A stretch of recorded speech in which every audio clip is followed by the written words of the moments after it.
Shalom Bapak Ibu, kita berjumpa kembali di dalam sarapan dan kita bersama akan merenungkan sebuah topik tentang Allah mengingat nama kita.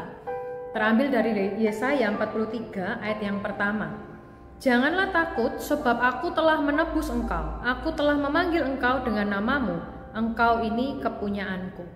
Mari kita berdoa. Ya Bapa, kami mengucap syukur untuk pagi ini kami boleh bangun dan kasih setia Tuhan senantiasa beserta dengan kami.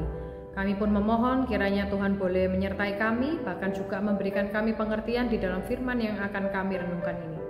Demi Yesus Kristus kami berdoa. Amin.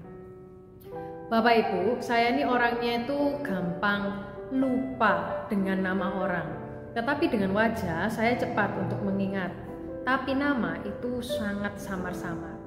Suatu ketika saya pelayanan di Surabaya, saya ini walaupun dengan keterbatasan lupa akan nama seseorang, saya ingat betul waktu ada seorang remaja duduk di paling belakang ketika ibadah.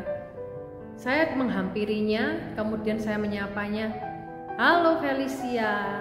Kemudian dengan senyuman dia menyambut sapaan saya, "Loh, seingat nama saya." Nah Bapak Ibu, ketika saya memanggil namanya dan nama dia ini ya nama-nama yang modern dan orang-orang Surabaya kan namanya cukup unik-unik ya, dan itu juga begitu sulit-sulit. Ketika saya memanggil namanya, dia merasa bahwa dia diperhatikan dan dia merasa dihargai, dan saya juga memulai suatu hubungan dengan dia berlandaskan dengan kepercayaan satu sama lain. Nah Bapak Ibu, kita juga melihat bahwa di dalam Yesaya 43 Allah ini memakai Nabi Yesaya untuk menyampaikan pesan yang serupa kepada bangsa Israel. Bangsa Israel diperhatikan dan dihargai. Sekalipun mereka ini berada di dalam masa pengasingan di padang gurun, Allah itu melihat dan mengenal mereka dengan namanya satu persatu. Dan mereka ini bukan orang asing, melainkan bangsa Israel ini umat kepunyaan Tuhan.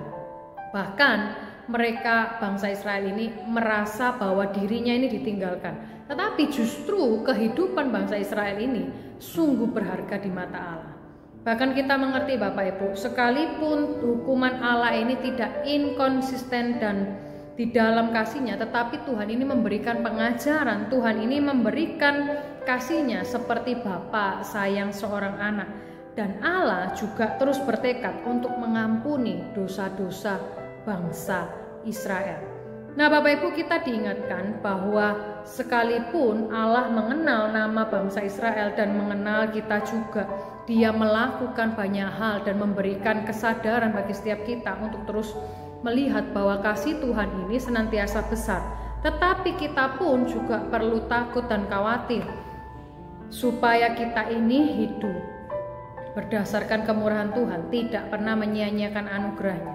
Bahwa sekalipun kita tahu bahwa Tuhan mengampuni kita tidak hidup berdasarkan sesuatu anugerah yang murahan, tetapi kita sungguh-sungguh menjalaninya karena Tuhan itu bagaikan Bapa yang mengasihi anaknya. Kita ini orang-orang yang sungguh bebal. Nah demikian juga kasih Allah kepada kita Bapak Ibu. Allah mengenal setiap kita, dan kabar baiknya Bapak Ibu, kita ini mengarungi kehidupan ini sekalipun dengan banyak tantangan, Tuhan itu senantiasa menolong dan menopang kita. Nah kita yang sudah diingat namanya, baiklah kita juga terus mengingat Tuhan di dalam kehidupan kita, sehingga apapun yang kita jalani kita tetap terus memandang dan mata kita tertuju kepada Tuhan. Mari kita berdoa. Allah Bapa, kami mengucap syukur untuk pagi ini. Terima kasih untuk kemurahan-Mu, terima kasih untuk kesetiaan-Mu yang senantiasa mengingat kami pribadi demi pribadi. Dan kami memohon kiranya tangan pertolongan Tuhan senantiasa beserta dengan kami. Sertai kami sepanjang hari ini ya Tuhan, karena kami mau mengingat Engkau di dalam setiap tindak tanduk kami. Terpujilah nama-Mu karena kami mengucap syukur demi Yesus Kristus. Amin. Tuhan Yesus memberkati setiap kita Bapak Ibu. Sampai jumpa.